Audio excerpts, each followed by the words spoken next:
본 방송에서 제공하는 투자 정보는 투자 판단에 대한 조언입니다.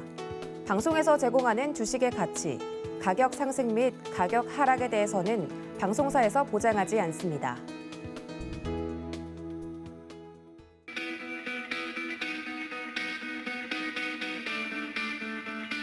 안녕하세요. 고수익 작전타임 진행의 이수연입니다. 어제 아시아 증시는 전반적으로 약세를 보였습니다.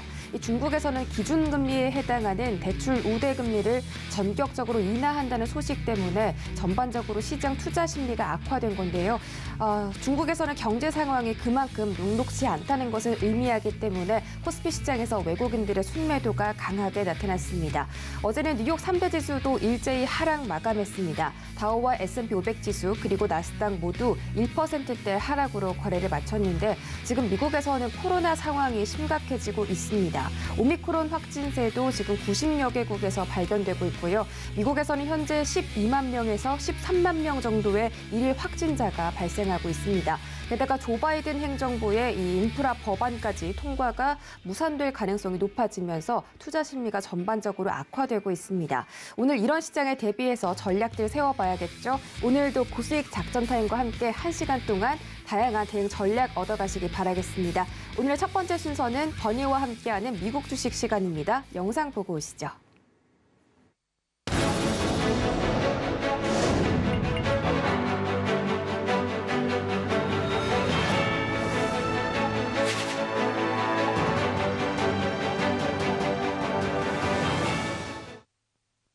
네, 버나드 캔과 함께하는 미국 주식 시간입니다. 그동안 소개해드렸던 종목들 수익률 베스트 탑5 만나보고 오시죠.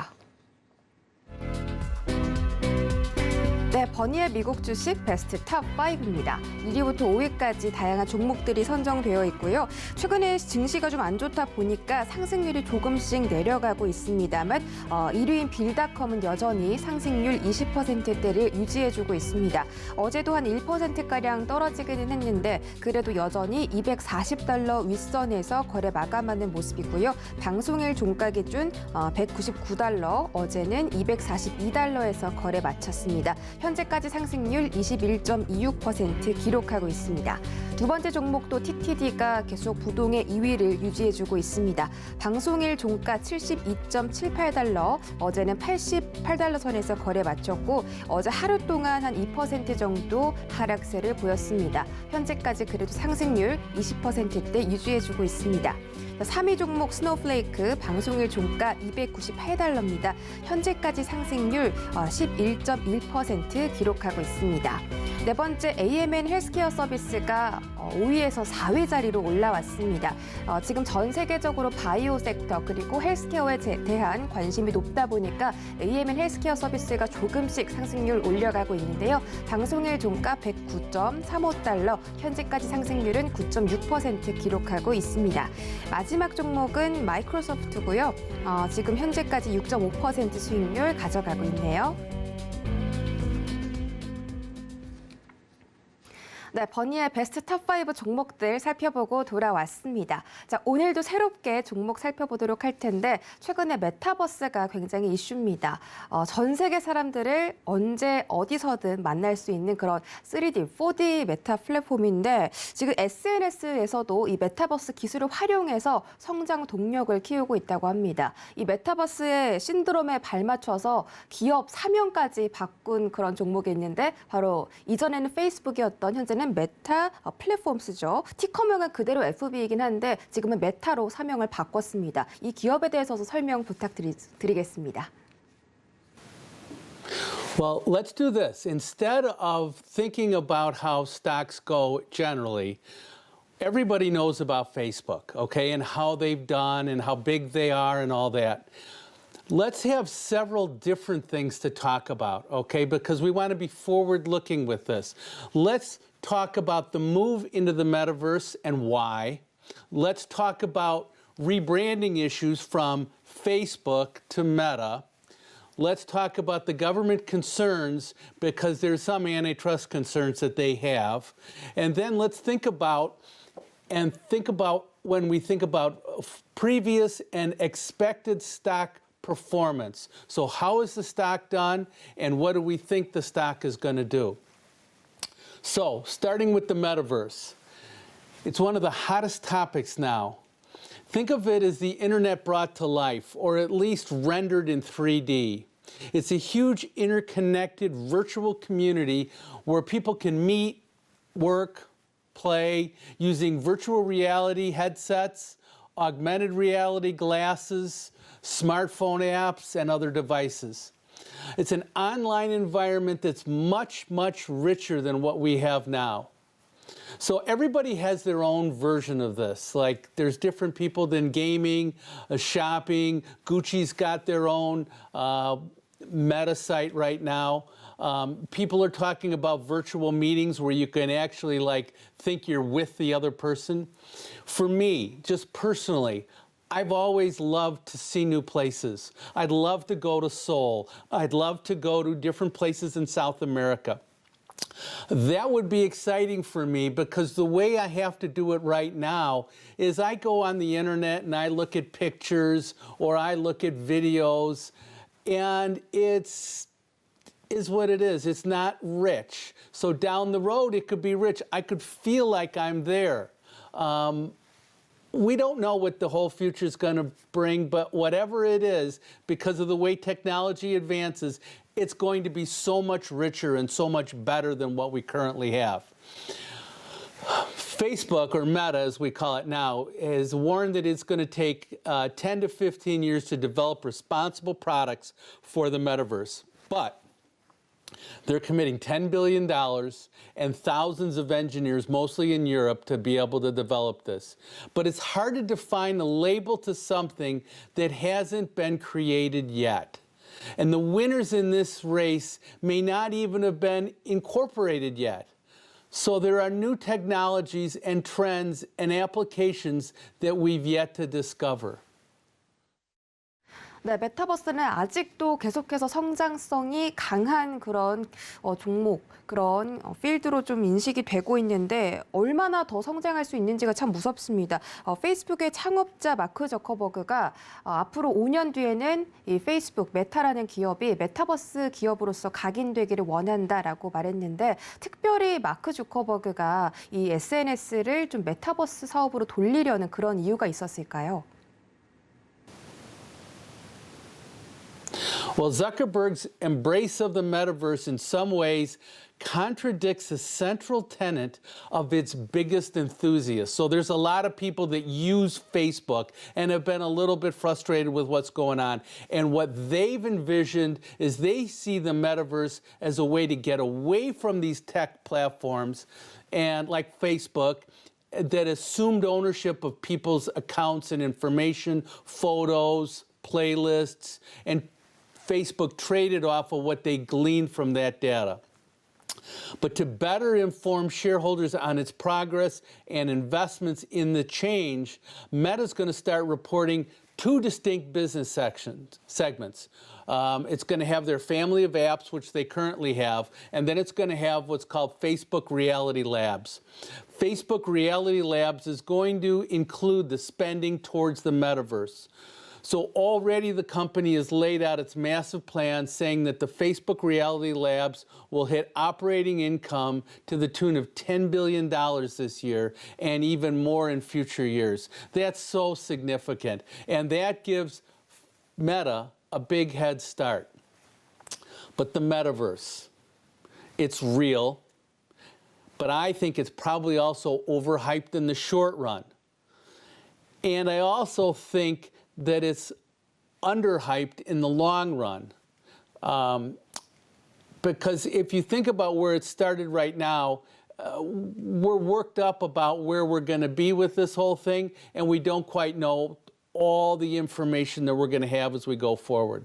So we're probably going to see volatility in between now and then in the stock price performance. Over the coming decades, the metaverse has the potential to become a multi-trillion-dollar part of the world economy. So the next couple, 3 years are going to be critical for all the metaverse aspiring companies like Epic, Roblox, Microsoft, and Facebook. They're all in a race to get to 1 billion users.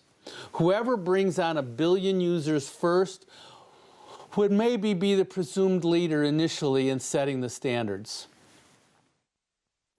네, 과연 단기적으로 과대평가인지 아니면 장기적으로 과소평가인지는 시간이 흘러봐야 알 것 같습니다. 그래도 한 가지 중요한 점은 페이스북은 이미 너무나 전 세계적으로 유명한 SNS 플랫폼이기 때문에 사용자를 많이 확보했다는 점에서 다른 기업들보다 더 유리하게 출발선에 놓여 있다라고 말해볼 수 있겠습니다. 마크 저커버그 CEO가 이렇게 리브랜딩까지 강행을 했는데 이 페이스북이라는 이미지가 너무 강하다 보니까 메타로서 바뀌기 위해서는 또 다양한 노력이 필요할 것 같습니다. 어떤 리브랜딩에 이렇게 갑자기 리브랜딩을 한 그런 특별한 이유가 또 있을까요? Rebranding is so important, I think, for Meta right now.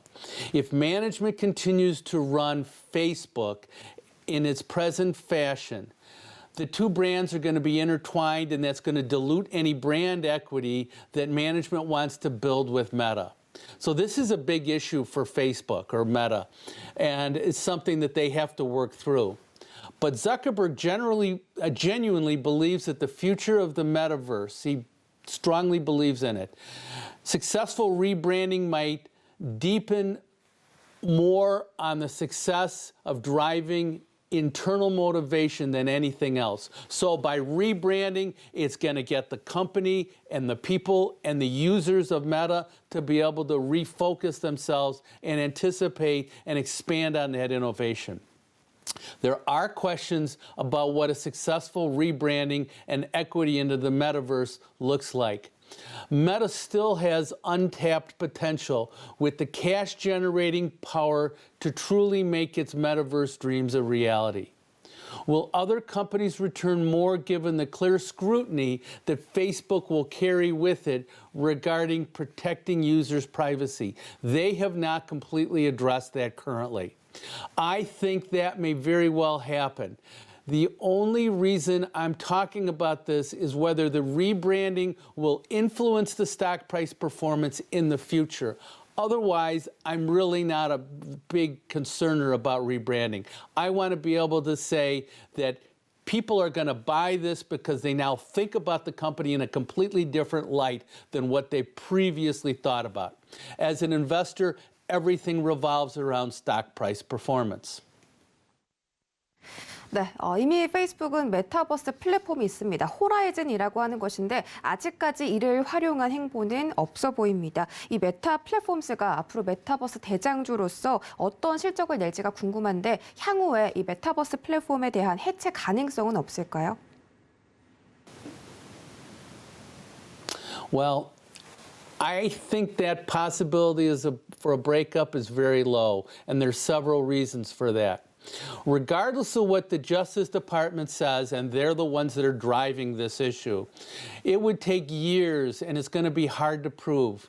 Illegal monopolies have two key elements: restraint of trade and interstate commerce. But when we think about a breakup of Facebook, where would this stop? Because we've got other companies that are doing the same, they're in the same kind of boat or whatever we want to call it. Most every company uses Microsoft's operating system. Google is the monopoly gatekeeper to the internet. So whenever you go and you search, you're going to search with the Google search engine. In 2000, where's all this going to end? In 2000, a judge found Microsoft to be an illegal monopoly. Okay, but it was never split up. Microsoft eventually got an appeals court to overturn that. What Facebook owns is data, our data. And it's going to be extremely hard to prove that they have a monopoly on our data and have a breakup of a company that trades in that data.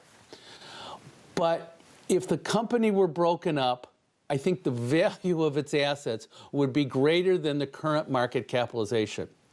Think of Snap. Facebook tried to buy Snap in 2013, and they wanted to pay $3 billion. The deal didn't happen. Okay? Today, the current market value of Snap is about $80 billion. So it would have been a great investment. I think that Instagram, which they got, and WhatsApp, which they have, inside of their company are currently very undervalued. 네, 지금 말씀해주신 SNS 안 하시는 분들이 드물 정도로 정말 전 세계에서 많이 애용하고 있는데 그만큼 이 메타 플랫폼스는 막대한 데이터를 가지고 있는 엄청난 기업이다. 그래서 해체 가능성은 낮다고 말씀해 주셨고요. 앞으로도 계속해서 메타버스의 성장을 지켜보도록 하겠습니다. 문자 샵 0082번으로 버니의 미국 주식이라고 문자 전송해 주시면 실시간으로 이런 이야기들 만나보실 수 있고요. 현재 이야기들 다시 보기 하고 싶으신 분들은 서울경제 유튜브 채널로 놀러와 주시기 바라겠습니다.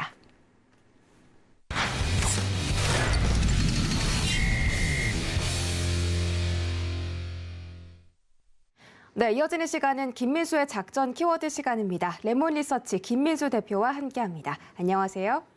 네, 안녕하십니까. 네, 반갑습니다. 네, 역시나 이번 주에도 중요한 경제 지표 일정들이 있죠. 함께 체크해 보시죠. 오늘이 화요일입니다. 네. 지금 짜증났던 월요일 지났고요. 오늘 화요일인데 오늘 한국의 11월 생산자 물가지수 PPI가 발표가 될 예정이고요. 게다가 또 한국제약바이오협회에서 바이오 오픈 플라자를 개최할 예정인데 재생의료라고 하게 되면 줄기세포 쪽이 아닐까로 알고 있는데 상대적으로 바이오 중에서도 줄기세포 쪽이 좀 덜 갔죠. 그러다 보니까 오늘 영향을 받는지도 한번 좀 체크를 해야 될 것 같고요. 또 내일 22일이네요. 예, 수요일 날 같은 경우는 미국의 3분기 GDP가 확정치가 발표될 예정입니다.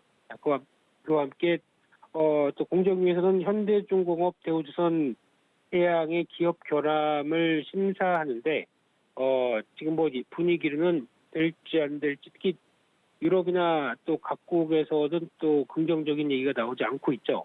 그런 쪽에서 지금 이 부분은 살짝 좀 우려감으로 다가오고 있다라는 쪽도 눈여겨보셔야 될 것 같고요. 또 12월 23일 목요일 날 같은 경우는 미국의 중요 지표들이 발표됩니다. 11월 개인소득, 소비지출, 내구재 주문, 특히 소비지출 쪽을 주목을 해야 될 것 같고요. PC 지표는 아무래도 연준이 계속 지켜보고 체크하는 지표다 보니까 이 부분이 인플레이션 압력과 함께 압박을 계속 가해지는지 체크를 해야 될 부분들이고요. 그 밖에 아시아나와 에어서울이 밤에 운항을 재개를 합니다. 그래서 아무래도 백신 프리로 들어오다 보니까 격리 기간이 좀 면제됐던 부분들이 이번에 다시 또 시행이 되겠죠. 네, 그럼에도 불구하고 좀 여건은 마련되는데 여행은 가고 싶다 이런 분위기 쪽에서 계속 눈치는 좀 보지 않나 생각이 들고 있고요. 게다가 이날 또 화웨이에서 P50 그러다 보니까 포켓이라고 얘기하는데 폴더블이죠. 네, 논란도 좀 많았던 좀 삼성 거 그만 따라하면 안 되겠니 뭐 이런 분위기인데 거기서 출시는 하되 이 부분이 아무래도 어떤 파일을 좀 키우는 역할로 나온다라고 하게 되면 폴더블 관련된 쪽에 어떤 부품 종목들이 좀 더 긍정적이지 않을까라는 쪽인데 이 부분은 또 국내 쪽도 좀 일어서야 되겠죠. 좀 최근에 좀 주춤하고 있는데요. 네, 그 분위기를 확인해야 될 것 같고요. 24일 날 금요일 날 같은 경우는 미국은 휴장입니다. 그러다 보니까 글로벌 증시의 압박은 목요일 정도까지만 영향권, 연동권이 나오겠고요. 또 고유의 바다라고 하는 또 기대작이 넷플릭스에서 공개됩니다. 이 회사 아티스트 컴퍼니 쪽에서 제작한 쪽이고 연관된 회사가 뭐 덱스터나 또 버키 스튜디오 직접 지분 15% 갖고 있죠. 게다가 위직 스튜디오는 이 회사를 인수하려고 하고 있고 그러다 보니까 약간 그래도 시장에서는 수혜 쪽으로 바라볼 수 있겠다. 흥행하게 되면 말이죠. 네, 그렇게 바라보고 있습니다. 네, 이번 주 중요한 경제 지표 일정 짚어보고 돌아왔습니다. 저희 이번 주 키워드 확인해 보시죠. 네, 오늘의 키워드 동진세미캠 국산화 젠걸음입니다. 일본이 지난 2년 동안 반도체와 디스플레이에 대한 수출을 규제한 바가 있습니다. 그래서 우리 기업들이 그래 그냥 우리가 개발하자 하고 2년 동안 열심히 개발했는데 어제 그 성과가 발표가 됐죠. 이 동진세미캠에서 극자외선 포토레지스트 EUV PR이라는 이 사업 소재 개발에 성공을 하면서 어제 본격적으로 주가 상승이 좀 나왔습니다. 10%대 넘게 올랐는데 어제 저도 방송에서 이 이슈를 좀 생생하게 전해드린 바가 있거든요. 그래서 앞으로 동진 세미캠이 이 극자외선 포토레지스트 부분에서 좀 독점적인 그런 결정권, 사업권을 좀 가져갈 수가 있는지 궁금한데 앞으로 주가 전망까지 함께 짚어주시죠. 네, 그러면 앵커님이 더 잘하시겠네요. 저는 앵커님께서 직접 얘기해 주시면 좋을 것 같은데요.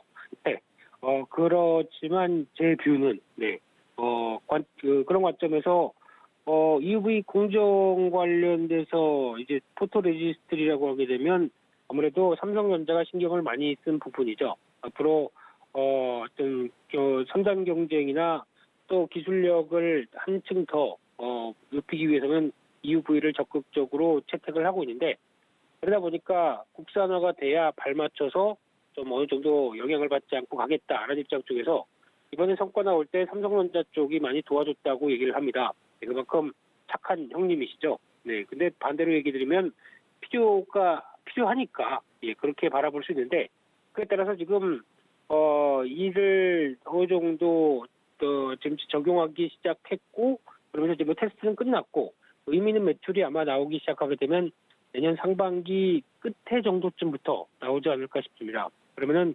EUV 관련된 쪽에 뭐 장비는 당연히 훨씬 더 비싼 거고 거기다가 소재 쪽도 첫 들어가는 부분들인데 아마 여기서 이제 얼만큼의 수익성을 내줄 것인가라는 부분들을 뚜껑을 열어서 봐야 될 것 같은데 그래도 EUV다라고 하게 되면 상대적으로 수익성은 높을 것이다라고 바라보되 아마 이 부분이 약간 실적 뚜껑을 본다라는 관점으로 나오게 되면 또 본격적으로 적용은 조금 시간이 걸린다고 하게 되면 약간 주가는 살짝 또 눌렸다가 다시 갈 수가 있겠죠. 그래서 지금 긍정적인 뉴스인데 타이밍이 좀 남아있다라는 관점 쪽으로 보셔야 되겠지만 또 하나 중요한 게 이 회사가 또 누스볼트 쪽이죠. 네, 그런 쪽으로 음극재 장기 공급 계약 그러다 보니까 음극재에 들어가는 바인더 쪽에 CNT 도전제 들어가고 또 음극재 재료 들어가고 하다 보니까 이쪽도 만만치 않게 성과를 기대하고 있습니다. 그러다 보니까 성과가 확인됐을 때는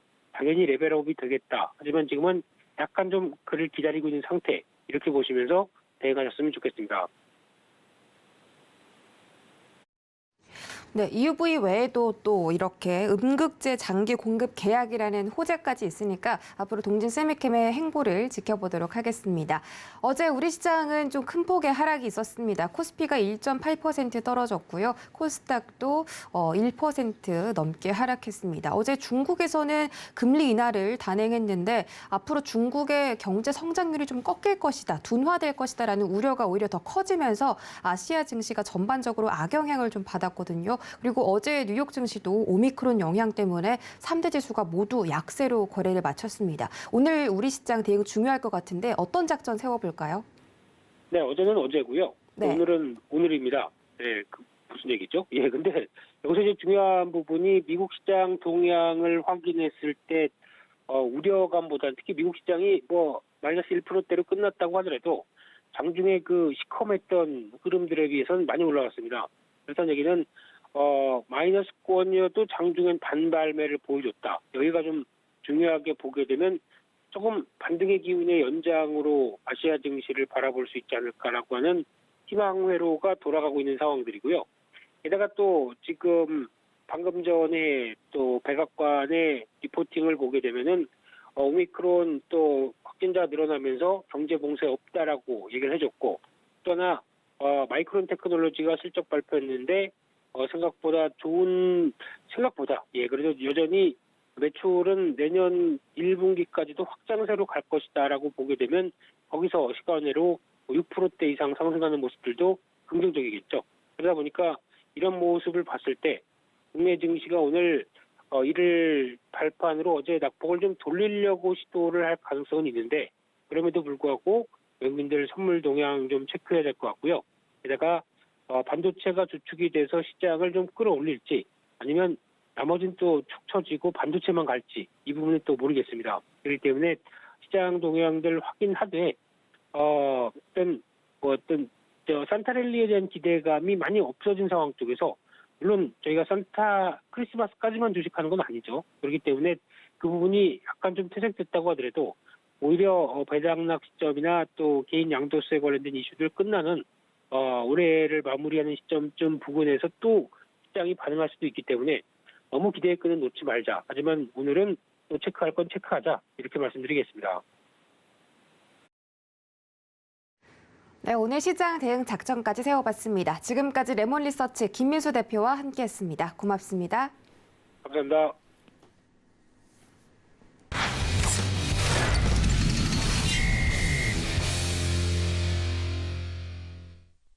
네, 이어지는 시간 허반석의 작전 리포트 시간입니다. 서경의 산업부장 허반석 전문위원과 함께합니다. 어서 오세요.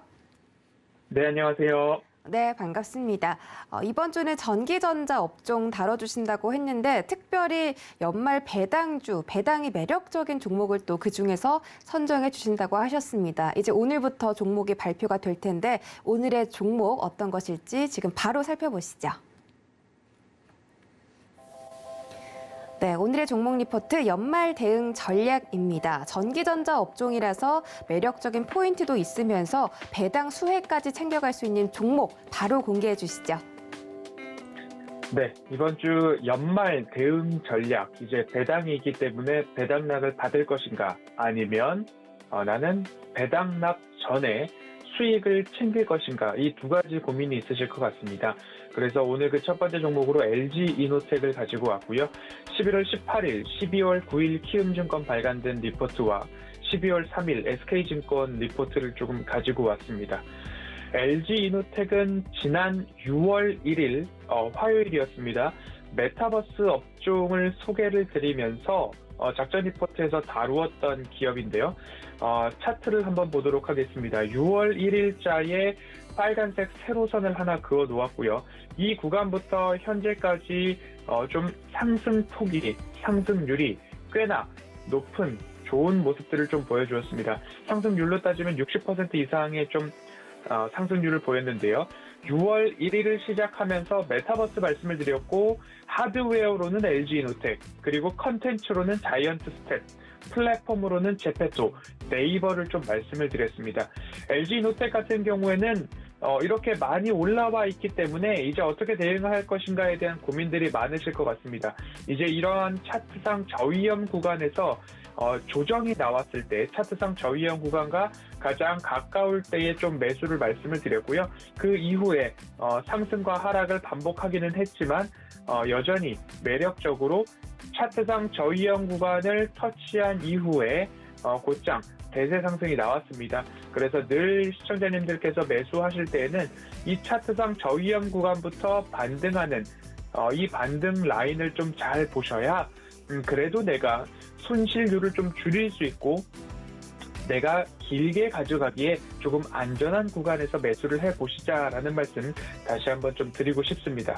LG이노텍은 모바일 증강현실의 길라잡이, 메타버스로 들어가는 문, 디스플레이도 말씀을 드렸고요. 그리고 이를 구현하기 위해서는 카메라가 굉장히 중요하다라는 말씀 드려오고 있습니다. 그리고 LG이노텍은 애플향 모듈 공급 핵심 파트너사로서의 역할을 하고 있다. 6월 달에도 동일하게 말씀을 드렸고요. 경쟁 환경 변화나 고객산의 점유율 상승 등이 이루어지고 있기 때문에 이는 곧 추가적인 도약 그리고 매출 향상, 이익 증대로 연결된다. 6월 달 말씀드렸던 내용 그대로 주가에 반영이 좀 되었습니다. LG 계열사 중에서 배당을 조금 늘려나가는 기조들이 좀 감지된다라고 말씀을 드렸는데요. 주당 배당금이나 배당률로는 현저하게 낮습니다. 하지만 배당금의 폭이 늘어나고 있다라는 데에 초점을 좀 맞춰보면요. 주당 배당금이 19년도에는 300원, 20년도에 700원, 21년도에 1,300원 정도가 전망이 되고 있습니다. 배당금의 확대 폭이 배당금은 적더라도 굉장히 크다라는 것을 좀 보실 수 있는데요. 19년도 300원, 20년도 700원, 2배 이상이 늘어났습니다.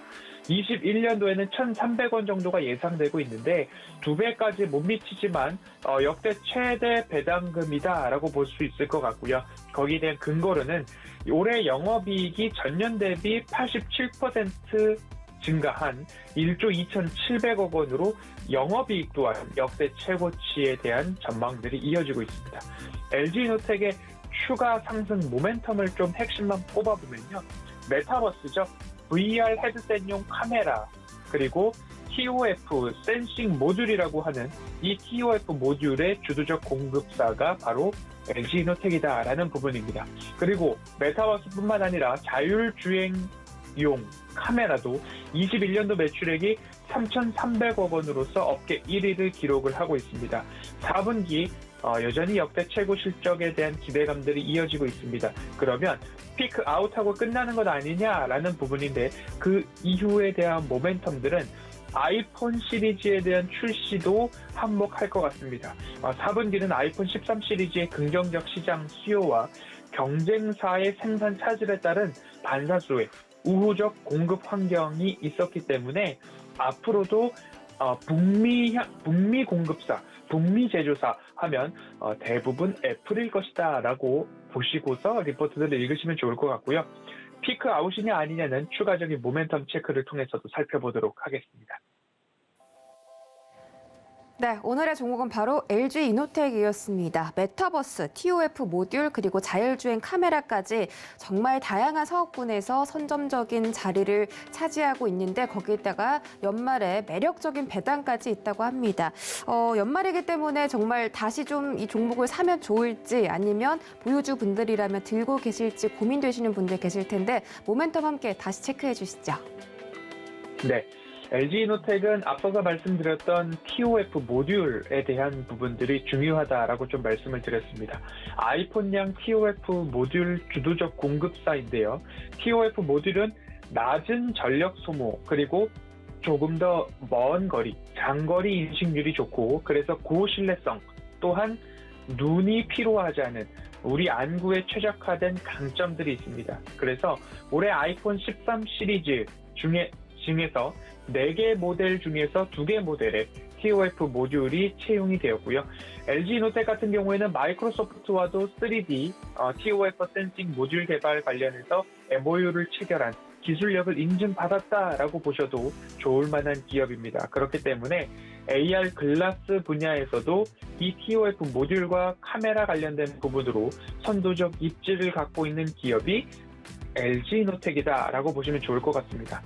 AR에서 핵심 기술이 TOF 3D 센싱 모듈이라고 좀 말씀을 드렸는데 그 이유는 360도 상하, 좌우, 앞뒤, 아래, 위 가릴 것 없이 모두 다 우리가 글라스나 헤드셋을 쓰고서 메타버스 환경에서 주변을 바라보았을 때 그러한 여러 가지 동작, 각도, 상하, 좌우, 앞뒤, 아래, 위 모두 다 그 변화에 증강현실을 구현을 해야 되는데 거기에 최적화되어 있는 부분들이 바로 이 TOF 3D 센싱 모듈이다라고 보시면 좋을 것 같고요. 이 애플에서는 이 센싱 모듈을 라이다 스캐너라고 명명을 했는데요. 결국 라이다 같은 경우에는 송신기에서 쏜 레이저 강선이 물체에 반사돼서 돌아오는 데까지 걸리는 시간을 기반으로 그 심도, 거리, 깊이를 측정하는데 이러한 것들이 메타버스 환경에서도 매우 다양하게 그리고 유용하게 사용이 된다. 그리고 이 라이다 같은 경우에는 익히 알듯이 자율주행에도 꼭 필수적인 요소다라고 보시면 좋을 것 같습니다. 앞으로 삼성전자와 화웨이 등에서도 지금은 인다이렉트 TOF 기술을 채택을 하고 있지만 앞으로 이 시절의 변화나 이 기술의 우위를 점했을 때 삼성전자가 LG 디스플레이를 통해서 OLED를 공급을 받겠다라는 이야기들이 더 조금 정확해지고 있는 모습입니다. 시장의 노출이 많아지고 있습니다. 그런 것들처럼 다이렉트 TOF 기술이냐, 인다이렉트 TOF 기술이냐 이 즈음에서도 혹 다이렉트 TOF 기술이 우위를 점하게 된다면 LG이노텍은 더 독점적인 지위를 가질 수 있지 않을까라는 생각이 듭니다. 3분기 영업이익은 3,357억 원으로 직전 분기 대비는 121%, 전년 동기 대비는 210%의 호실적을 기록을 했습니다. 그중 광학 솔루션 매출이 직전 분기 대비 87%, 카메라라고 이해를 하시는 게 좋을 것 같고요. 4분기 영업이익은 추정치를 상회한 영업이익 4,357억 원을 좀 달성을 했습니다. 그리고 이어서 이 영업이익 추정치를 4,700억 원까지도 상향 전망되고 있는데 이는 직전 분기 대비 30%, 전년 동기 대비 27%의 상승이 좀 전망이 되고 있습니다. 여기서 한 단계 더 올라가서 직전 분기 대비 40%, 전년 동기 대비 38%까지 역대 최고 실적이 예고되고 있는 기업이 LG이노텍입니다. 시장 기대치를 거뜬히 넘기고 있는 모습이기 때문에 4분기 실적이 확인되는 그 시점까지는 적어도 내년 3월까지는 이 주가 훼손이 적을 것으로 좀 전망이 되고 있습니다. 그렇게 보는 핵심 포인트들 중에 하나는 결국 메타버스에서 중요해지고 있는 카메라라고 말씀을 드릴 수 있을 것 같습니다. XR 기기, 메타버스를 구현하는 진인도라고 말씀을 드렸고요. 하드웨어로는 디스플레이도 있지만 카메라 모듈 쪽으로는 LG이노텍, 그리고 북미 제조사 내년 하반기 XR 기기를 출시할 전망입니다.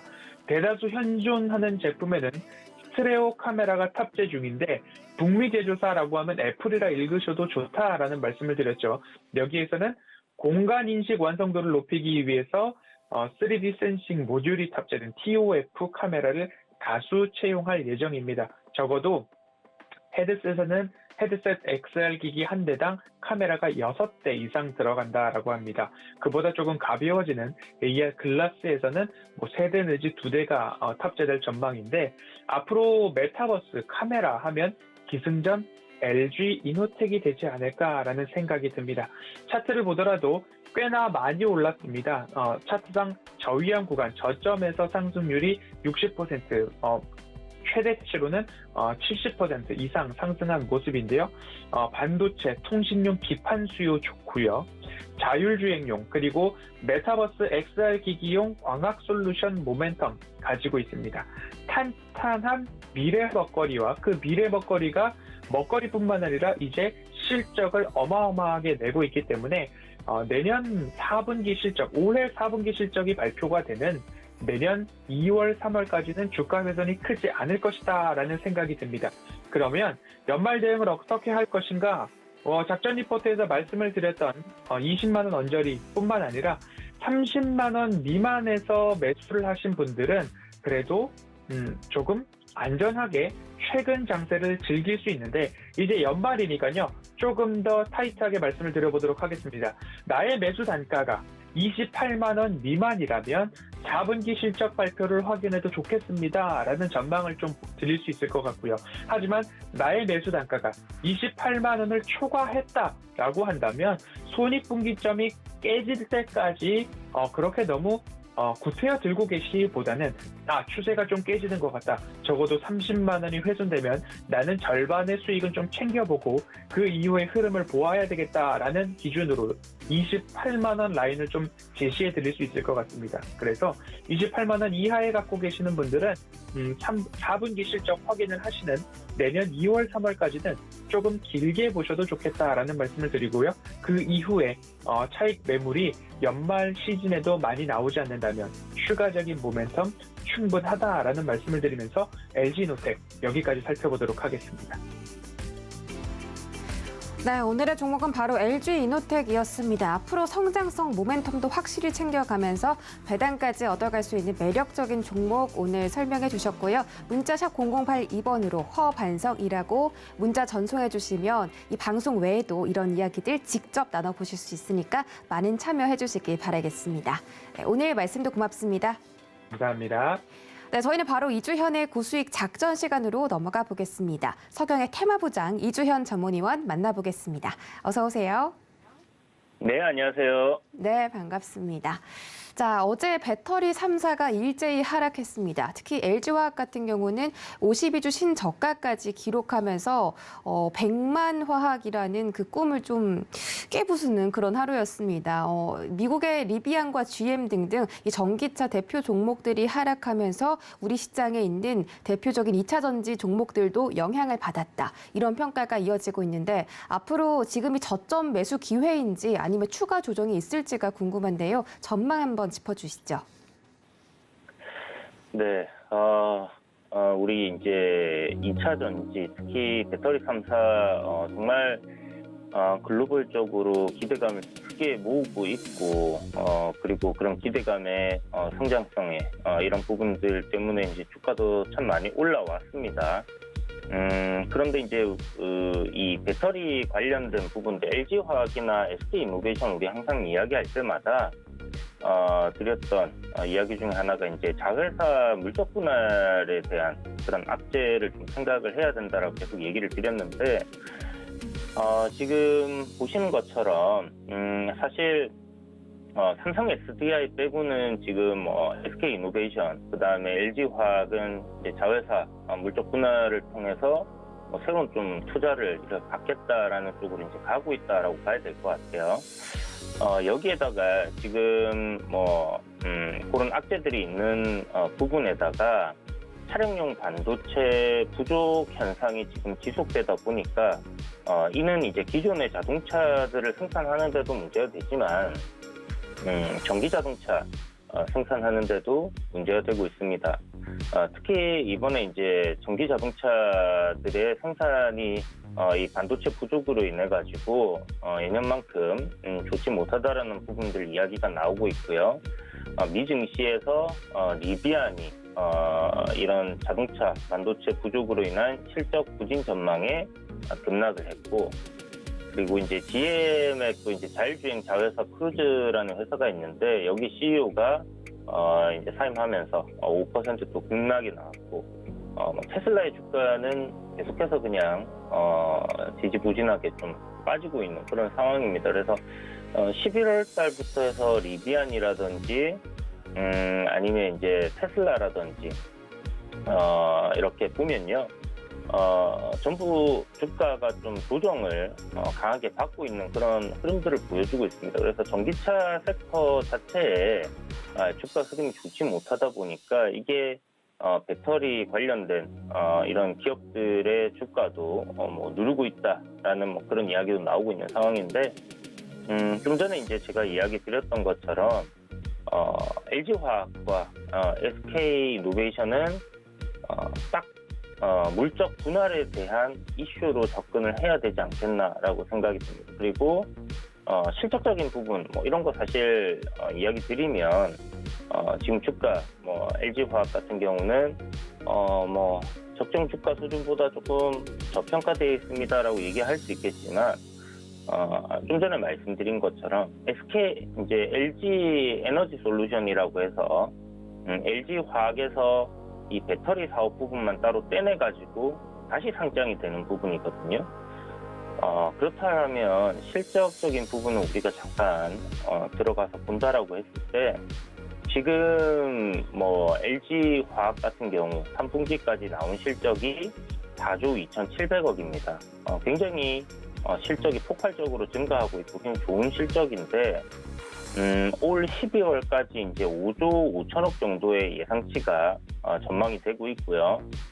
그리고 내년도 5조 1천억, 내후년 2023년도에 5조 7천억, 이렇게 해서 배터리 쪽으로는 이제 5조대의 실적으로 이렇게 좀 유지가 되는 그런 흐름이에요. 문제는 이제 회사 물적 분할을 하게 되면 이제 어떻게 되느냐 하는 부분인데, 보게 되면 LG화학의 전체적인 이제 실적에서 41%가 차지하는 부분이 전지 사업 부분입니다. 그러니까 이제 LG 에너지 솔루션이 떨어져 나가게 될 경우에는 실적의 한 40% 정도가 사라진다라고 보시면 돼요. 그러니까 연결 재무 제표로 해서 LG화학은 실적 나오는 부분은 그대로 잡히겠지만 실질적으로는 이게 이제 이중으로 평가되는 부분이기 때문에 결국 LG 에너지 솔루션 실적을 가져간다, 떼서 가져간다라고 봐야 되겠죠. 그러면 현재 나오고 있는 5조 정도의 실적이라고 하면 시가총액이 한 50조 정도. 그래서 제 생각에는 이제 각 증권사들마다 나와 있는 보고서 90만 원에서 한 100만 원 정도, 그 정도로 이렇게 잡혀 있다라고 생각이 드는데요. 이걸 이제 절반으로 좀 줄일 필요가 있다라는 생각이 듭니다. 그렇다면 한 50만 원에서 40만 원대까지는 지속적인 하락이 나올 가능성이 높다라고 봐야 되는 부분일 거고요.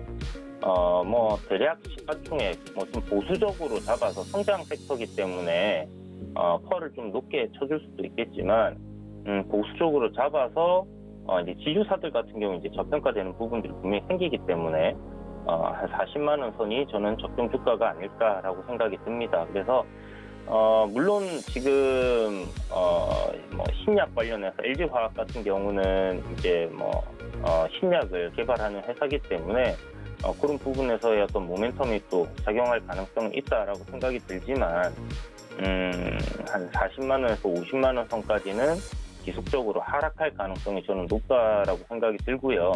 이게 이제 뭐 극적으로 급락이 나와서 하루 만에 뭐 빠진다던가 이러지는 않겠지만은 지금 보시는 것처럼 트렌드가 그동안 이제 상승으로 이렇게 올라오는 흐름이었다라면 올해 초부터는 이제 내리막길을 이렇게 만들어 놓은 그런 트렌드로 내려가고 있다라는 겁니다. 그래서 이 트렌드 흐름대로 완연하게 좀 조정을 받는 그런 모습이 만들어지는 게 아닌가라고 생각이 들고 LG에너지솔루션이 이제 1월 20일쯤 되면 신규 상장을 할 가능성이 굉장히 높아요.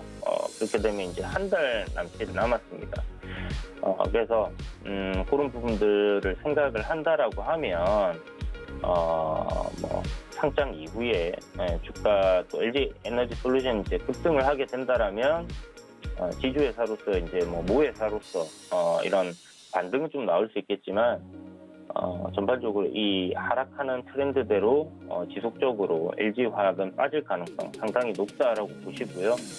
반등 시에는 일단 정리 관점으로 좀 보셔야 되는 게 맞지 않겠나 이렇게 생각합니다. 그래서 한 75만 원 뭐 정도까지 반등이 나올지 모르겠지만 그 정도 75만 원에서 76만 정도까지 올라온다면 LG화학은 정리 관점이다 이렇게 생각을 해주시고 SK이노베이션 역시 마찬가지입니다.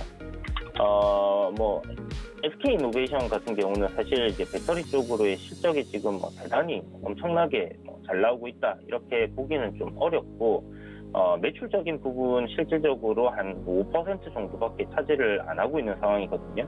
앞으로 이제 이게 잘 될 거다라는 그런 기대감이 놓여 있는 부분입니다. 그래서 현재 실질적으로 나오고 있는 실적은 대부분 석유화학 쪽이기 때문에 유가와의 연관 관계, 그러니까 유가가 제가 봤을 때 한 45달러 선 이하로 내려가지 않는다라고 하면 SK이노베이션 같은 경우는 뭐 예전처럼 주가가 뭐 5만 원까지 이렇게 내려가는 일은 없지 않겠나라고 생각이 들고요.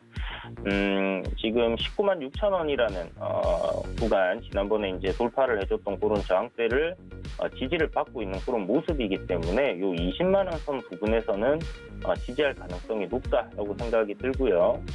보시는 것처럼 추세적인 저항 자리가 놓여 있기 때문에 그리고 아직 방향을 확실하게 잡아놓은 종목은 아닙니다. 그래서 적당히 올라오게 되면 분할 매도 관점이 좋겠다라고 생각이 들고 나오고 있는 실적 대비해서 지금 적정 주가 수준이다라고 보시면 좋습니다. 그래서 보통 주가가 이제 적정 주가 수준에 들어가게 되면 딱히 이렇게 뭐 방향을 잡지 않고 박스권을 크게 그리면서 오르락 내리락 하는 그런 흐름들을 보여주기 때문에 그런 관점으로 SK이노베이션은 25만 원 정도 보면 될 것 같고요. 추후에 배터리 관련된 사업에 대한 그런 기대감 그런 것들은 지금 물적 분할을 한다라는 이슈로 주가가 이미 조정을 충분히 받았다라고 생각이 됐고요. 실적적인 그러니까 SK이노베이션이 만들어내는 실적에서는 그렇게 큰 포지션을 차지하고 있지 않기 때문에 LG화학보다는 조정폭이 적을 거다라는 부분 그리고 이미 주가에 선반영되었다라고 생각을 하고 보시는 게 좋겠습니다. 뭐 삼성 SDI 같은 경우는 물적 분할 안 하겠죠.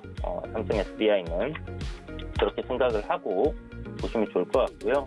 기존에 지금 나와 있는 실적 대비해서는 주가가 조금 과하게 올라 있는 부분이 있기 때문에 한 차례 조정이 나온다, 글로벌 증시가 조정을 보인다든지 국내 증시 조정을 보인다라면 한 60만 원 선까지는 조정 나올 수 있다라고 생각을 해두시고 요 고점권에서의 박스권 흐름을 이어갈 가능성이 높다 이렇게 생각을 해두시면 좋을 것 같습니다.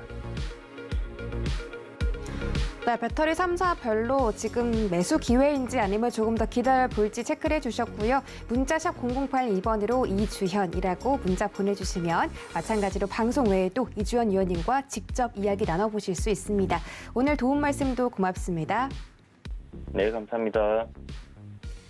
네, 고수익 작전 타임에서 미국 증시부터 국내 증시까지 다양한 전략들 세워드렸습니다. 참고로 본 방송에서 제공해드렸던 정보는 투자 판단에 대한 조언일 뿐 해당 주식의 가치나 수익률을 보장하진 않습니다. 또 서울경제TV와 서울경제신문은 당사의 브랜드입니다. 서울경제증권TV와는 무관하며 타사 유사 명칭도 유의하시기 바랄게요. 저희는 잠시 뒤 순간포착 매매 시그널로 돌아오겠습니다. 고맙습니다.